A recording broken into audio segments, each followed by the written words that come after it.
इतिहास घडणार होता, नारी शक्तीचा विजय होणार होता, पण राजकारणाच्या पटावर महिलांच्या हक्काचा बळी दिला गेला. 54 मतांचं ते गणित आणि विरोधकांचा तो खोडा. देशाच्या निम्म्या लोकसंख्येला आज का न्याय नाकारला गेला?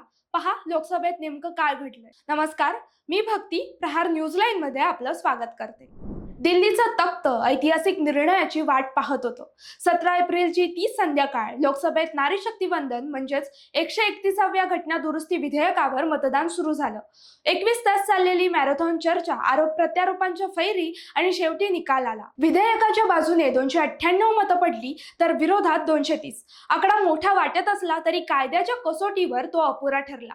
2/3 बहुमतासाठी 352 मतांची गरज होती, मात्र 54 मतांनी महिलांच्या आरक्षणाला खीळ बसली. 2024 मध्ये जनगणनेची प्रक्रिया सुरू झाली, मात्र काही राजकीय पक्षांनी जातीवर आधारित जनगणनेची मागणी केली.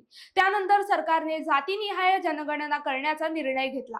तसंच 2025 मध्ये घेतलेल्या निर्णयानुसार जातीनिहाय जनगणना अपेक्षित होतीच. जेव्हा व्यक्तींची जनगणना केली जाते तेव्हा संबंधित व्यक्तीची जात विचारलीच जाते. हा सर्व विचार करून लोकसभेची सदस्य संख्या 850 पर्यंत वाढवण्याचा सरकारचा मास्टर प्लॅन होता. सीमांकन करून प्रत्येक राज्याच्या जागा 50% वाढणार होत्या. तमिळनाडू असो वा महाराष्ट्र, कोणाचंही नुकसान होऊ नये अशी ही रचना होती. गृहमंत्री अमित शाह यांनी 1 तास जोरकस भाषण केलं. विरोधक महिलांच्या प्रगतीत अडथळा आणतायत असा थेट घाला त्यांनी घातला.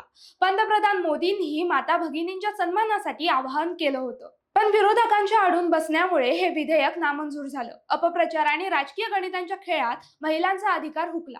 काँग्रेससह इतर विरोधकांनी आक्षेप घेतले आणि अखेर हे ऐतिहासिक विधेयक बारगळलं. केवळ बहुमताचा आकडा कमी पडला नाही, तर राजकीय इच्छाशक्तीच्या अभावामुळे महिला सक्षमीकरणाची एक मोठी संधी आज संसदेने गमावली. विधेयक जरी पडलं असलं तरी महिलांच्या हक्काची ही लढाई आता जनसामान्यांच्या न्यायालयात पोहोचली आहे. आरक्षण हुकलं, पण नारी शक्तीचा हुंकार आता अधिक तीव्र होईल यात शंका नाही. सरकार म्हणतंय आम्ही लढत राहू, विरोधक म्हणतायत आम्ही सावध राहू, पण या सगळ्या गोंधळात सामान्य स्त्री मात्र आजही विचारतीये, माझा हक्क मला कधी मिळणार. माहिती आवडली असेल तर कमेंट्स मध्ये नक्की कळवा आणि असेच नवनवीन व्हिडिओ पाहण्यासाठी प्रहार न्यूज लाईनला लाईक, शेअर, फॉलो आणि सबस्क्राईब करायला विसरू नका. धन्यवाद.